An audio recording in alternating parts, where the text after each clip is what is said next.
22. Una amonestación rechazada. Al predicar la doctrina del segundo advenimiento, Guillermo Miller y sus colaboradores no tuvieron otro propósito que el de estimular a los hombres para que se preparasen para el juicio. Habían procurado despertar a los creyentes religiosos que hacían profesión de cristianismo y hacerles comprender la verdadera esperanza de la iglesia y la necesidad que tenían de una experiencia cristiana más profunda. Trabajaron además para hacer sentir a los inconversos su deber de arrepentirse y de convertirse a Dios inmediatamente. No trataron de convertir a los hombres a una secta ni a un partido religioso. De aquí que trabajasen entre todos los partidos y sectas sin entremeterse en su organización ni disciplina. Miller aseveró: en todas mis labores nunca abrigué el deseo ni el pensamiento de fomentar interés distinto del de las denominaciones existentes, ni de favorecer a una a expensas de la otra. Pensé en ser útil a todas, suponiendo que todos los cristianos se regocijarían en la expectativa de la venida de Cristo y que aquellos que no pudiesen ver las cosas como yo, no dejarían por eso de amar a los que aceptasen esta doctrina. No me figuré que habría jamás necesidad de tener reuniones distintas. Mi único objeto era el deseo de convertir almas a Dios, de anunciar al mundo el juicio venidero e inducir a mis semejantes a que hiciesen la preparación de corazón que les permitirá ir en paz al encuentro de su Dios. La gran mayoría de los que fueron convertidos por medio de mi ministerio se unieron a las diversas iglesias existentes. Como su obra tendía a la edificación de las iglesias, se la miró durante algún tiempo con simpatía. Pero cuando los ministros y los directores de aquellas se declararon contra la doctrina del advenimiento y quisieron sofocar el nuevo movimiento, no solo se opusieron a ella desde el púlpito, sino que además negaron a sus miembros el derecho de asistir a predicaciones sobre ella y hasta de hablar de sus esperanzas en las reuniones de edificación mutua en la iglesia. Así se vieron reducidos los creyentes a una situación crítica que les causaba perplejidad. Querían a sus iglesias y les repugnaba separarse de ellas, pero al ver que se anulaba el testimonio de la palabra de Dios y que se les negaba el derecho que tenían para investigar las profecías, sintieron que la lealtad hacia Dios les impedía someterse. No podían considerar como constituyendo la iglesia de Cristo a los que trataban de rechazar el testimonio de la palabra de Dios, columna y apoyo de la verdad.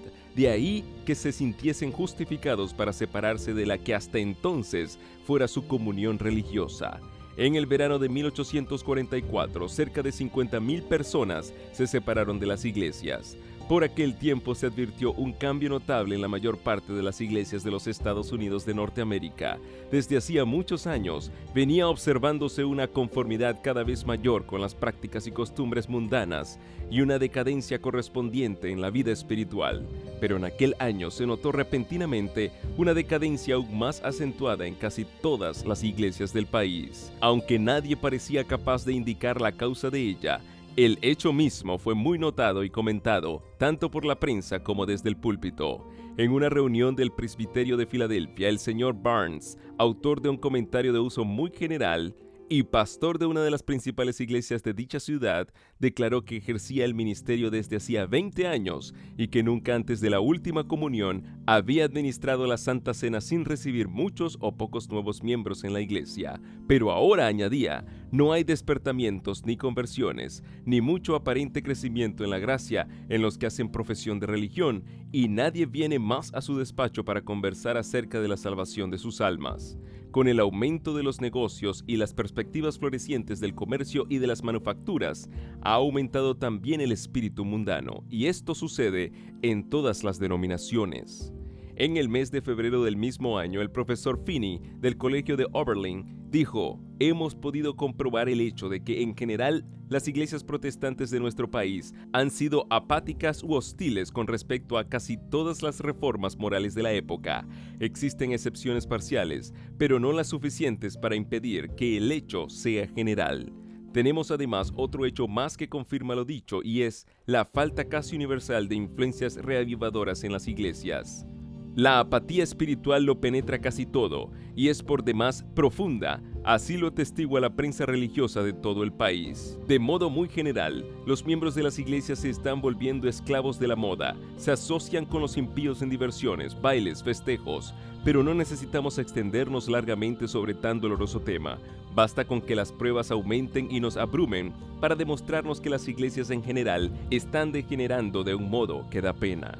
Se han alejado muchísimo de Dios y Él se ha alejado de ellas. Y un escritor declaraba en el Religious Telescope, conocido periódico religioso: jamás habíamos presenciado hasta ahora un estado de decadencia semejante al de la actualidad.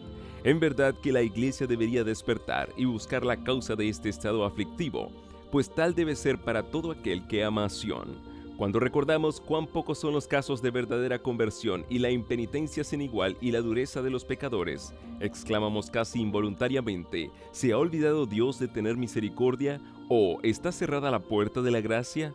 Tal condición no existe nunca sin que la iglesia misma tenga la culpa. Las tinieblas espirituales que caen sobre las naciones, sobre las iglesias y sobre los individuos no se debe a un retraimiento arbitrario de la gracia divina por parte de Dios, sino a la negligencia o al rechazamiento de la luz divina por parte de los hombres. Ejemplo sorprendente de esta verdad lo tenemos en la historia del pueblo judío en tiempo de Cristo. Debido a su apego al mundo y al olvido de Dios y de su palabra, el entendimiento de este pueblo se había obscurecido y su corazón se había vuelto mundano y sensual.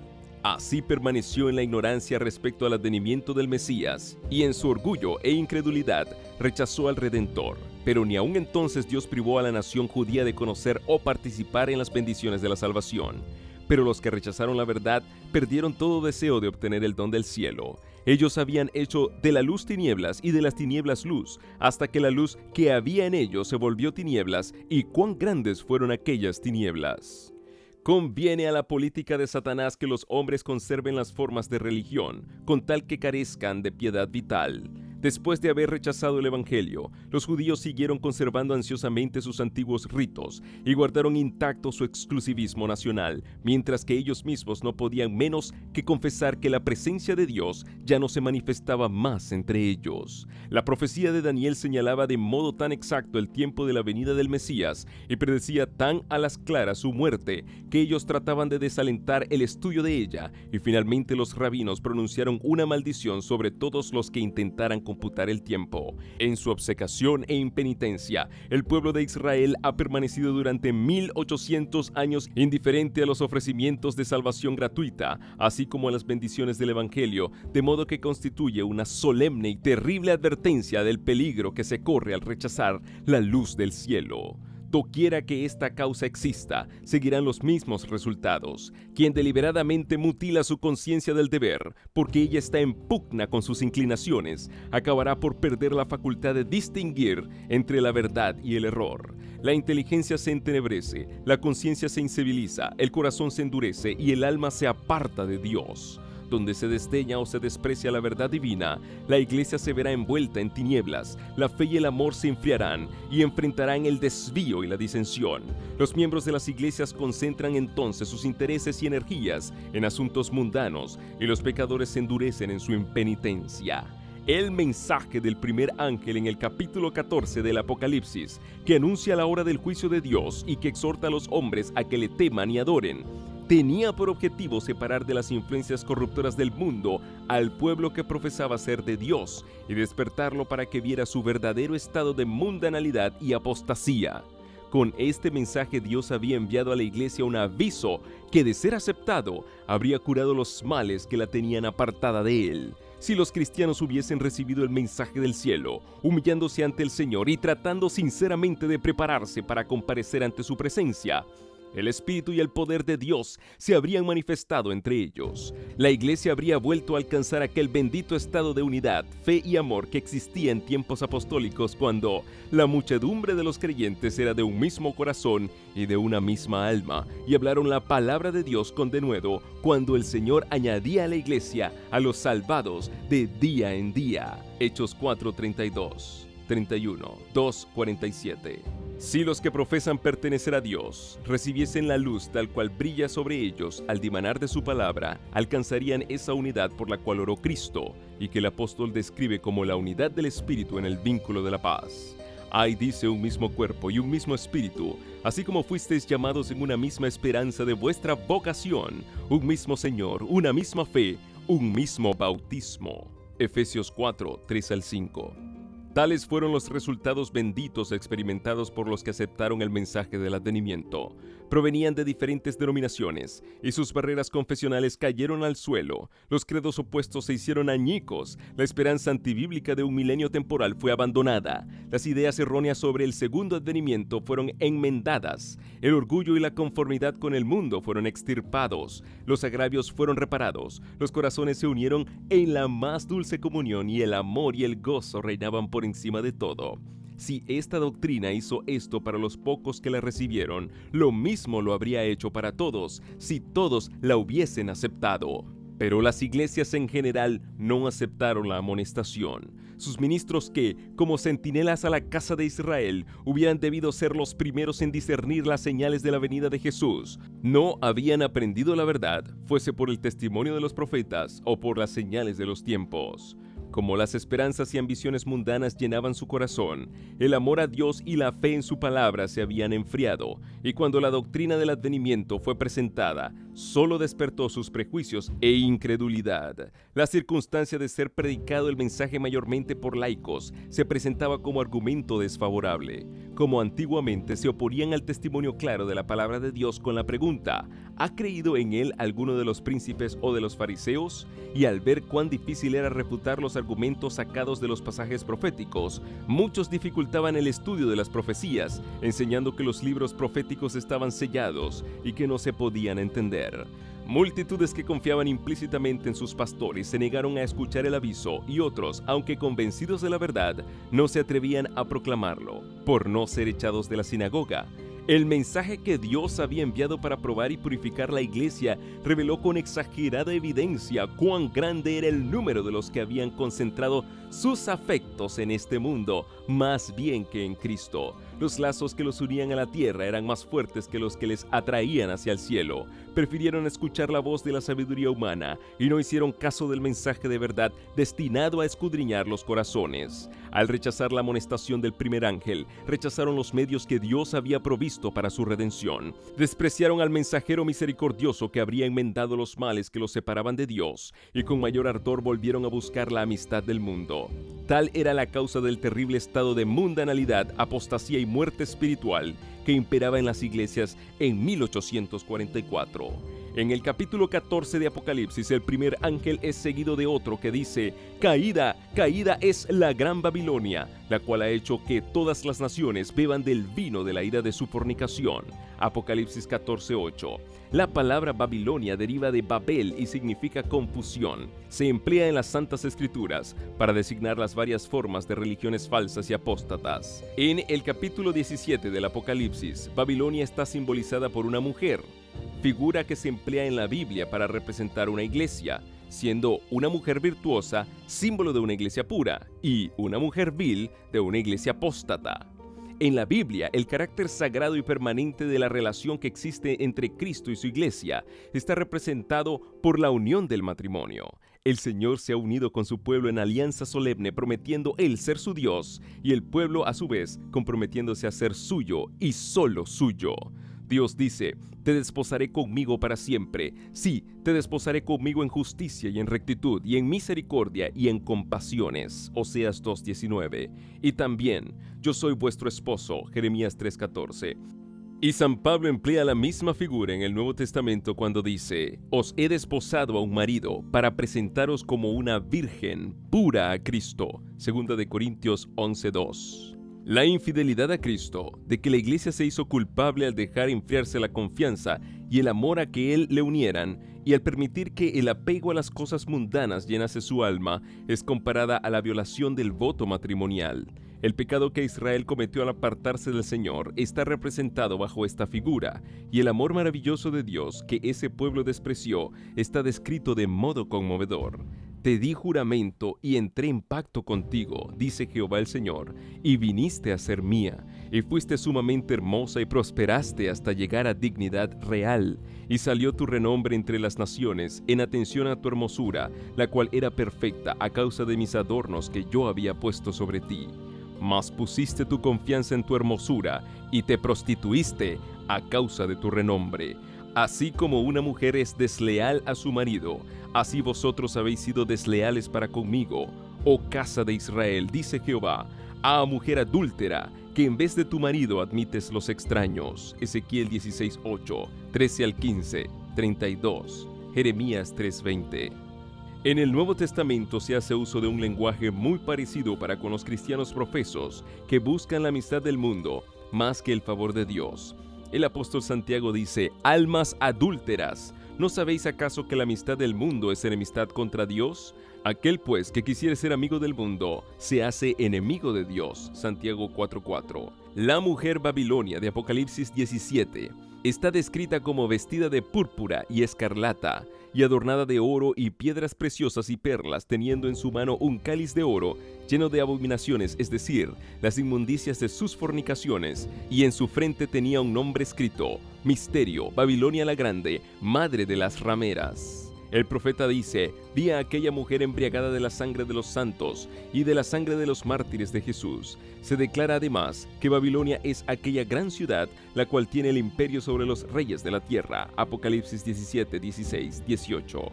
La potencia que por tantos siglos dominó con despotismo sobre los monarcas de la cristiandad es Roma. La púrpura y la escarlata, el oro y las piedras preciosas y las perlas describen como a lo vivo la magnificencia y la pompa más que reales del que hacía gala la arrogante sede romana. Y de ninguna otra potencia se podría decir con más propiedad que estaba embriagada de la sangre de los santos, que de aquella iglesia se ha perseguido tan cruelmente a los discípulos de Cristo. Se acusa además a Babilonia de haber tenido relaciones ilícitas con los reyes de la tierra. Por su alejamiento del Señor y su alianza con los paganos, la iglesia judía se transformó en ramera.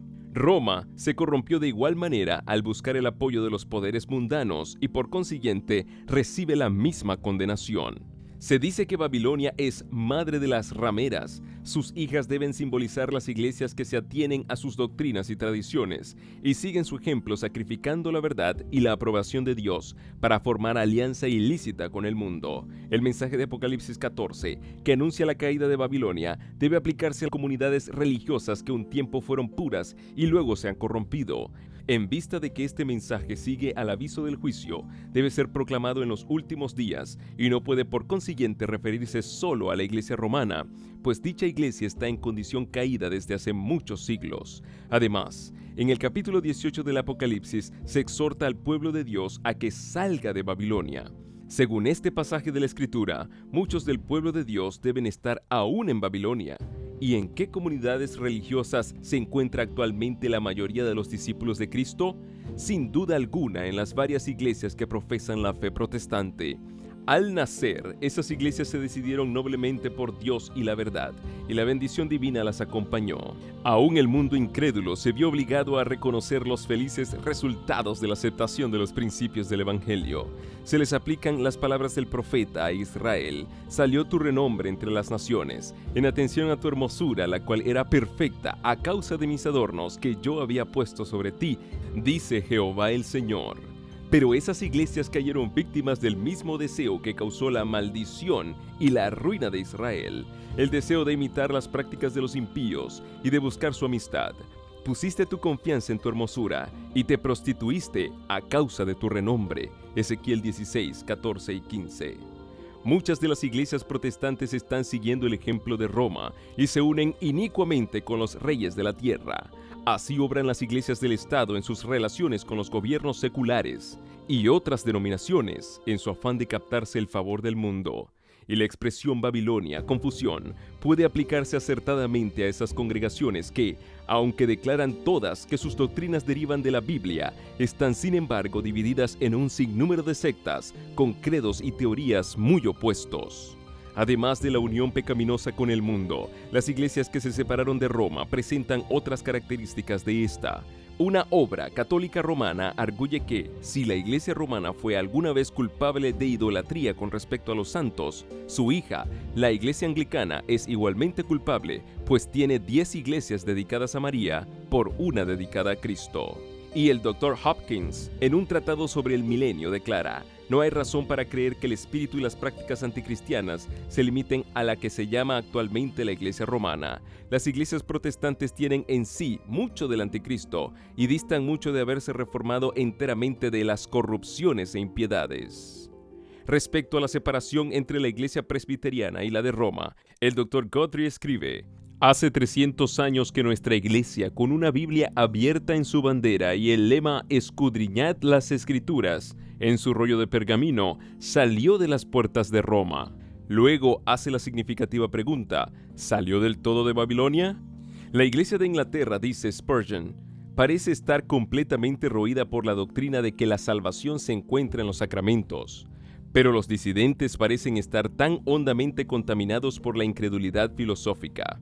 Aquellos de quienes esperábamos mejores cosas están apartándose unos tras otros de los fundamentos de la fe.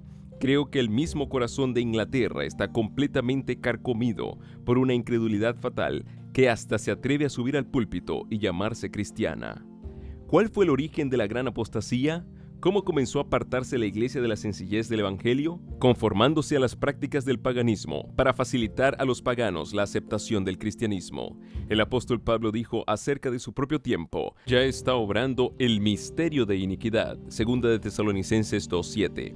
Mientras aún vivían los apóstoles, la Iglesia permaneció relativamente pura, pero hacia fines del siglo II, la mayoría de las iglesias asumieron una forma nueva. La sencillez primitiva desapareció e insensiblemente, a medida que los antiguos discípulos bajaban a la tumba, sus hijos, en unión con nuevos convertidos, se adelantaron y dieron nueva forma a la causa.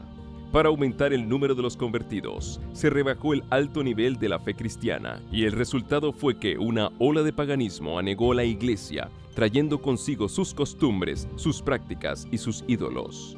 Una vez que la religión cristiana hubo ganado el favor y el apoyo de los legisladores seculares, fue aceptada nominalmente por multitudes, pero mientras éstas eran cristianas en apariencia, muchos permanecieron en el fondo paganos, que seguían adorando sus ídolos en secreto.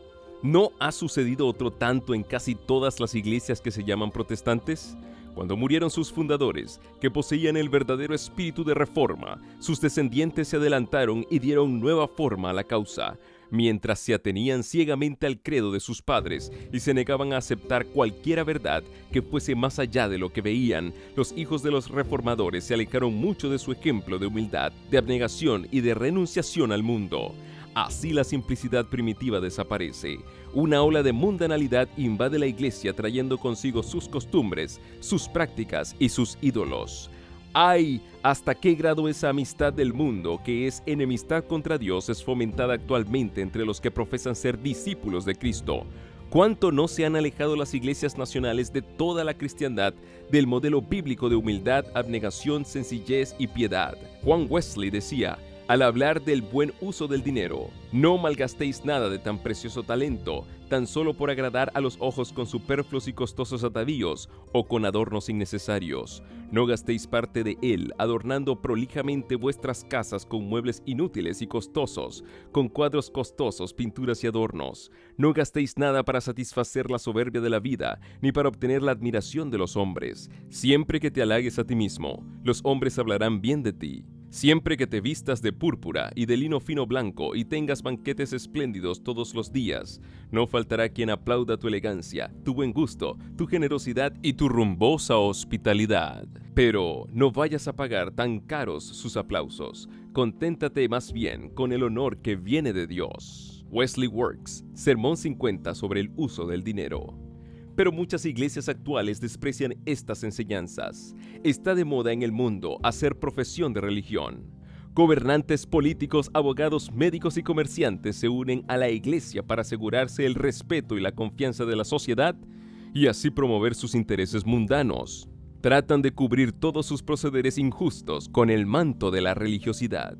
Las diversas comunidades religiosas, robustecidas con las riquezas y con la influencia de esos mundanos bautizados, pujan a cual más por mayor popularidad y patrocinio.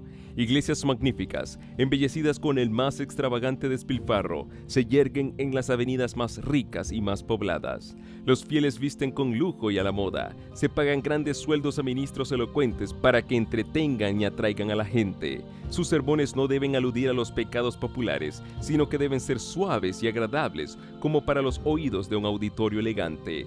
Así los pecadores del mundo son recibidos en la iglesia y los pecados de moda se cubren con un manto de piedad. Hablando de la actitud actual de los profesos cristianos para con el mundo, un notable periódico profano dice: insensiblemente la iglesia ha seguido el espíritu del siglo y ha adaptado sus formas de culto a las necesidades de la actualidad. En verdad, todo cuanto contribuye a hacer atractiva la religión, la iglesia lo emplea ahora y se vale de ello. Y un escritor apunta en el Independent de Nueva York lo siguiente acerca del metodismo actual: la línea de separación entre los piadosos y los irreligiosos desaparece en una especie de penumbra, y en ambos lados se está trabajando con empeño para hacer desaparecer toda diferencia entre su modo de ser y sus placeres. La popularidad de la religión tiende en gran manera a aumentar el número de los que quisieran asegurarse sus beneficios sin cumplir honradamente con los deberes de ella.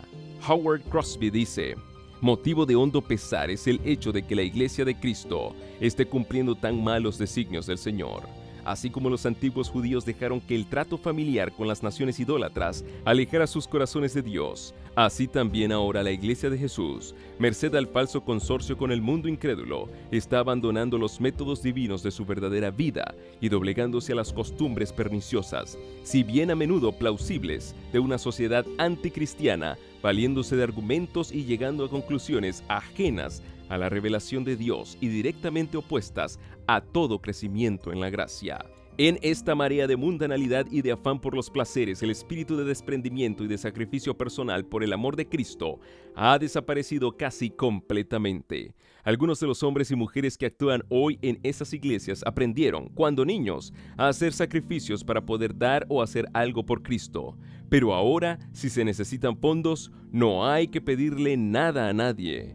¡Oh, no! Organícese un bazar, prepárese una representación de figuras vivas, una escena jocosa, una comida al estilo antiguo o a la moderna, cualquier cosa para divertir la gente. El gobernador Washburn de Wisconsin declaró en su mensaje anual el 9 de enero de 1873: parece necesario dictar una ley que obligue a cerrar las escuelas donde se forman jugadores. Se las encuentra por todas partes.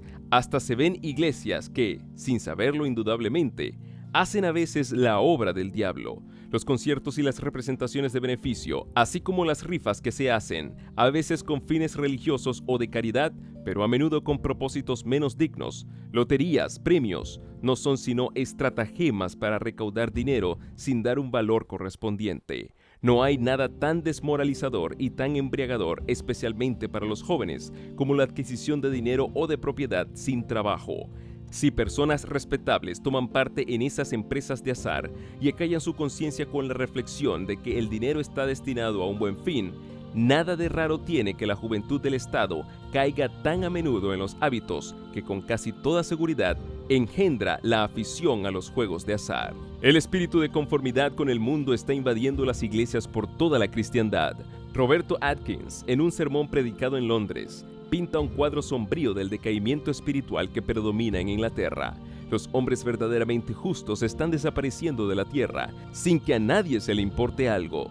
Los que hoy profesan religiosidad en todas las iglesias aman al mundo, se conforman con él, gustan de las comodidades terrenales y aspiran a los honores. Están llamados a sufrir con Cristo, pero retroceden ante el simple oprobio.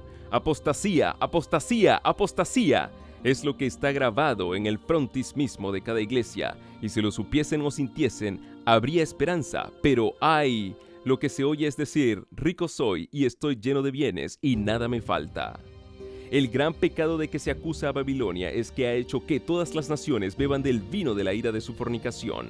Esta copa embriagadora que ofrece al mundo representa las falsas doctrinas que ha aceptado como resultado de su unión ilícita con los magnates de la tierra.